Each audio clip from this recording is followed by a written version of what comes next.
le Noël 1887, donc 1 an après la conversion de Thérèse, dont on vous a parlé dans la cuisine tout à l'heure, Thérèse voulait entrer au Carmel pour les 1 an de sa conversion. Elle avait été voir l'évêque, et puis l'évêque lui avait dit « Ma fille, voyez avec vos supérieurs ». Parce que Thérèse voulait entrer à 15 ans. Or, à l'époque, il fallait attendre 21 ans, qui était l'âge de la majorité. Et puis, son papa l'emmène à un pèlerinage organisé par le diocèse à Rome. Et là, à Rome, elle va faire quelque chose de très osé. Elle va enfreindre la loi pour parler au pape et lui demander la permission en lui disant « Si vous dites oui, tout le monde voudra ».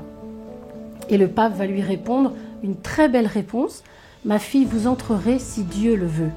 C'est très joli, mais ce n'était pas la réponse que Thérèse voulait entendre. Thérèse revient de ce pèlerinage à Rome et elle est pas découragée, mais déçue. Et elle attend cette réponse parce que vraiment, c'est l'urgence de Dieu. Ce n'est pas un caprice de petite fille. Elle veut vraiment entrer rapidement au Carmel.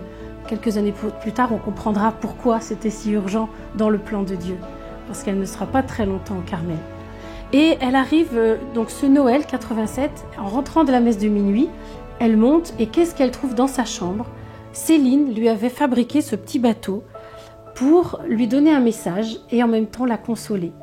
Il flottait sur un petit baquet d'eau et alors sur la coque il est écrit le mot abandon, c'est-à-dire confiance. Sur la voile du bateau, je dors mais mon cœur veille et dedans on a un petit Jésus endormi. Et donc tout cela représente que dans la barque de nos vies, il faut faire confiance, être abandonné à la volonté de Jésus qui semble dormir, mais Jésus préparait tout pour Thérèse. Et quelques jours plus tard après Noël, donc le 1er janvier, la veille de son anniversaire, Thérèse va recevoir la réponse positive pour entrer au Carmel. Elle y entrera quelques semaines plus tard car on attendra de passer le temps du carême, qui était une période plutôt rude pour démarrer la vie au Carmel.